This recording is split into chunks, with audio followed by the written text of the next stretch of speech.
Out side food తింటే దవాఖానాలో bed ఎక్కినట్టే, ఇంకా వికటిస్తే death bed guarantee. వినడానికి కటువుగా ఉంది కదా. మీకు నచ్చినా నచ్చకపోయినా ఇదే కఠోర నిజం. ఏదో ఒకటి అరా హోటళ్లు తప్పితే మిగతా అన్ని గలీజ్కి కేర్ ఆఫ్ అడ్రస్లుగా మారిపోతూ ఉన్నాయి. దృశ్యాలు చూస్తే మీకు అర్థమవుతుంది.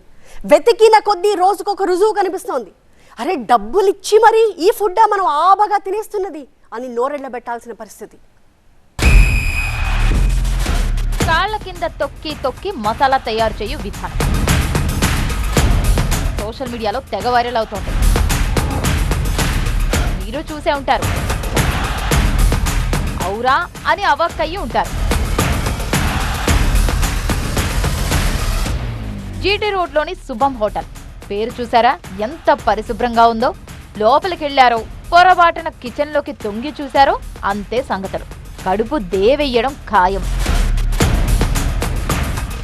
గుంటూరు నగరంలోని పలు హోటళ్లలో అపరిశుభ్ర వాతావరణంలో ఆహార పదార్థాలు తయారు చేస్తున్నారంటూ పెద్ద ఎత్తున ఆరోపణలు వస్తున్నాయి. ఈ నేపథ్యంలో ఫుడ్ ఇన్స్పెక్టర్ అంటే ఆహార నియంత్రణ అధికారులు తనిఖీలు నిర్వహిస్తూ ఉన్నారు.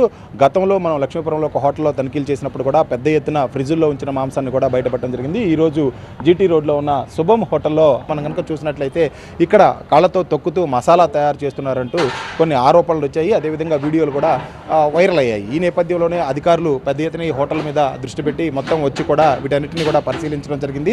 అవును, కాళ్లతో అల్లాన్ని తొక్కిన మాట వాస్తవమే. వర్కర్ తప్పు చేశాడు, వెంటనే లెంపలేసుకున్నాడు.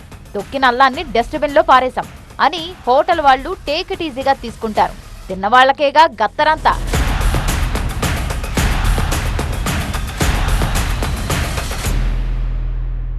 మా వర్కర్ చేసిన తప్పు దానికి క్షమించండి.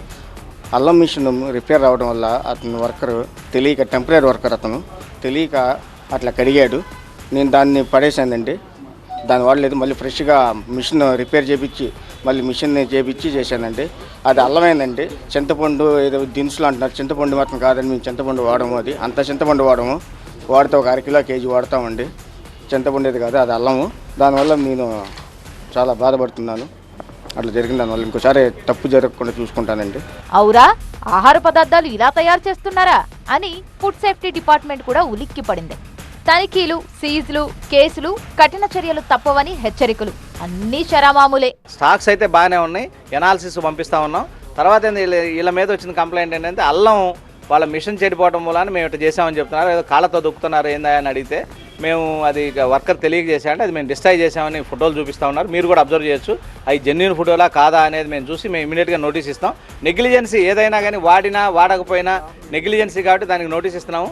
అది జాయింట్ కలెక్టర్ దగ్గర కేసు పెట్టడం జరుగుతుంది. ఈయనకు కాదు, ఎవరికైనా సరే ఇట్లాంటి ఏమైనా కండిషన్స్ జరిగితే మాత్రం ఎవరిని ఉపేక్షించేది లేదు. ఇమీడియట్గా లైసెన్స్ సస్పెండ్ చేయడానికి ఎప్పుడు వెనకాడో కమిషనర్ దృష్టికి తీసుకెళ్లి ఇమీడియట్గా స్ట్రింజెంట్ యాక్షన్ తీసుకుంటాం. వారానికి ఒక్కసారైనా ఇంట్లో కిచెన్ కి సెలవు పెట్టి హోటల్లో కూర్చొని ఆరాంగా తిందామంటే అక్కడ 0 హైజినిటీ, 99% గలీజు.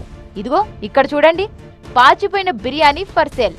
ఎక్కడో మారుమూల గల్లీ హోటళ్లలో కాదు, హైదరాబాద్ బంజారా హిల్స్ లోని ఓ అపార్ట్మెంట్ లో 100 బిర్యానీ ప్యాకెట్లు ఫ్రిడ్జ్ లో దాచిపెట్టి ఓవెన్ లో వేడి చేసి తాజా బిర్యానీ అంటూ నమ్మించి జొమాటోలో గుట్టుగా అమ్మేస్తున్నారు.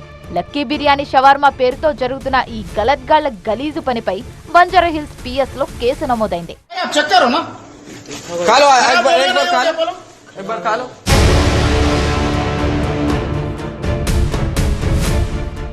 ప్రస్తుతం మనం చూస్తూ ఉన్నాము ఏదైతే బంజారా హిల్స్ రోడ్ నెంబర్ 2లో ఉన్నటువంటి ఒక కాలనీలో ఇర్ఫాన్ అనే ఒక వ్యక్తి గత కొన్ని రోజుల నుంచి కూడా ఇక్కడ నివసిస్తూ ఉన్నాడు. మనం చూస్తున్నటువంటి ఈ నివాసంలోనే ఇర్ఫాన్ బిర్యానీకి సంబంధించినటువంటి ప్యాకెట్స్ను తయారు చేస్తూ ఉన్నాడు. తాను ఇక్కడే వండి ఆ తర్వాత వాటిని జొమాటో, స్విగ్గీకి సంబంధించినటువంటి డెలివరీస్ చేస్తున్నటువంటి క్రమంలో ఆర్డర్ ఎవరైనా పెట్టినప్పుడు మిగిలిపోయినటువంటి ఏవైతే ఉంటాయో వాటన్నిటిని కూడా రిఫ్రిజిరేటర్లో పెట్టి ఆ తర్వాత వాటిని వేడి చేసి పంపిస్తూ ఉన్నారు. సో బయటి ఫుడ్ మీద రోజు రోజుకు నమ్మకాలు తగ్గిపోతున్నాయి.